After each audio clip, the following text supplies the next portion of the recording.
Welcome to No Nonsense Psychiatry, the podcast that cuts through the noise and the confusion surrounding mental health. My name is Mark and I'm your host, and my goal is to give you the clear, practical information you need to understand your own well-being. No jargon, no fluff, just honest, helpful tools to help you on your journey. Let's dive in. No nonsense. So let's talk about setting aside creative time to engage in a hobby like painting and writing. Let's be real. In our non-stop world, squeezing in time for a creative hobby like painting or writing or playing the guitar can feel like you're trying to fit this giant puzzle into a tiny box, But here's the secret, It's not an optional extra. It's essential self-care, okay? It's essential. So engaging in a creative activity is a fantastic way to relieve stress, process your emotions, and give your brain a refreshing break from the daily grind. Forget about being an expert or going viral. This time is 100% for your pure enjoyment. Here are 3 powerful, simple strategies to make sure that joyful creative time happens no matter how busy you are. So the first step we're going to look at is the 15-minute micro session. And we often think that we need a clear 3-hour block to be truly creative, set all the regs out, get all the tools ready, get in that space, that big giant artist room with the windows overlooking the bay and start really creating stuff. We think we need 3 hours to really truly do this, or maybe be up all night, who knows.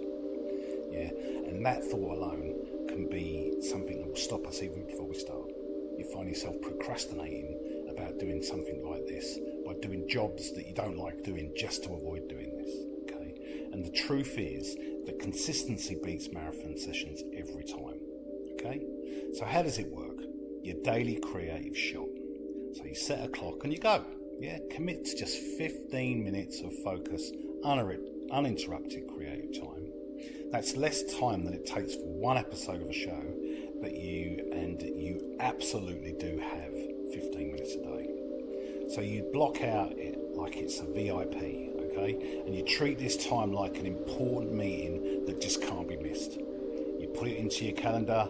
Maybe you, while you're at your morning coffee, it's brewing right before dinner or during your lunch break. So maybe you're just going to do it when you get up in the morning. Maybe you're going to do it just before your dinner at night time, or maybe you're just going to do it in your lunch break today.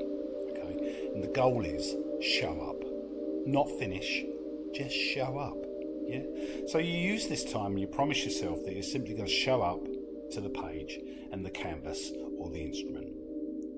You aren't aiming for a masterpiece. No one's got to be Beethoven, no one's got to be Michael Jackson, nobody's got to be Eric Clapton, nobody's got to be Michelangelo. All you got to be is there to show up. It's not about having a masterpiece, it's just about keeping your engine running.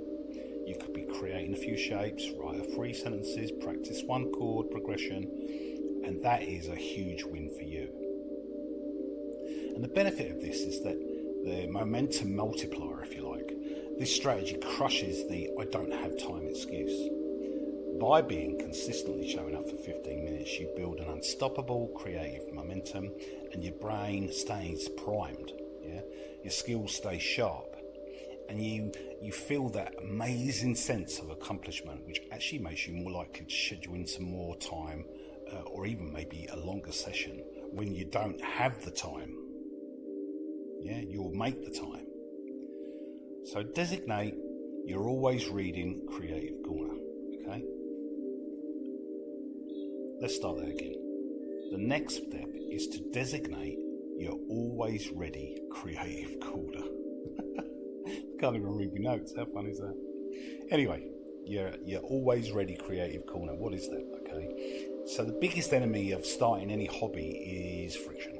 You can't quite shift your foot forward because you think, I've got to go and dig out all the dusty paint kit. I've got to clear a huge mess to set everything up. And it really can make you ditch the idea and just go back to scrolling. So you eliminate that barrier. So you have the instant access zone Claim your turf, find a small, dedicated spot that is only for your creative work.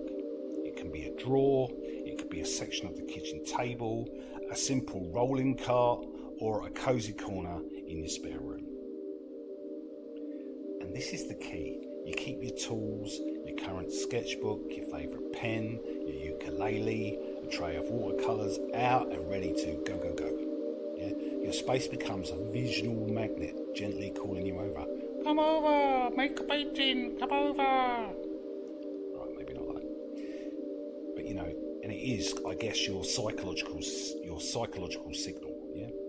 So by seeing your tools, your brain gets that instant positive signal, it's time to play. Ooh, I know, playing, how nice is that? And it's like having a dedicated creative runway to quickly take off. So the benefit of this is that you're lowering that launch barrier.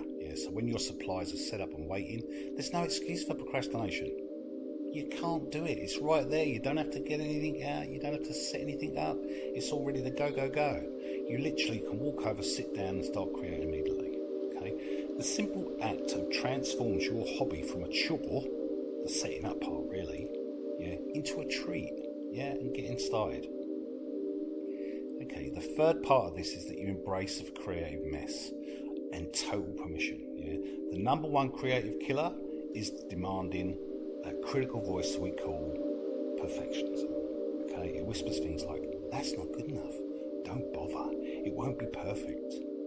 Time to silence that critic. Okay, how it works: the joy of playing around. Okay. The zero pressure project. So you start every session with the intention of just playing and experimenting. Write in the silliest poem you can imagine. Paint something abstract with your non-dominant hand. Or just doodle and enjoy the sensation of the pencil moving. You set a bad art goal. No, seriously, a bad art goal. Challenge yourself to create the worst, silliest, imperfect piece that you can do in 15 minutes. This funny exercise completely flips the switch on the pressure. So writers can write freely. Don't lift the pen for 5 minutes, no matter what you write. Okay. Musicians can just improvise without worrying about the structure, and the goal is movement, not quality.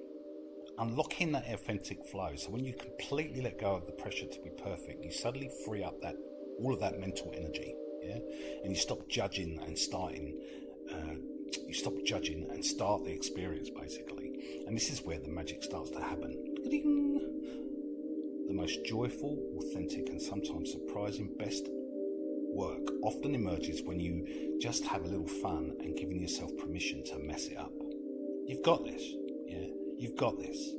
Don't wait for permission or to block out a time. Your creative spirit is ready to play right now. Which one are you going to use first? Before we go, if you found the podcast helpful, please share it with someone who might benefit from it. You can also support the show by subscribing and leaving a review. It only takes a moment, but it makes a big difference in helping us reach more people. Thanks for listening, and I'll catch you in the next episode of No Nonsense Psychiatry. No nonsense.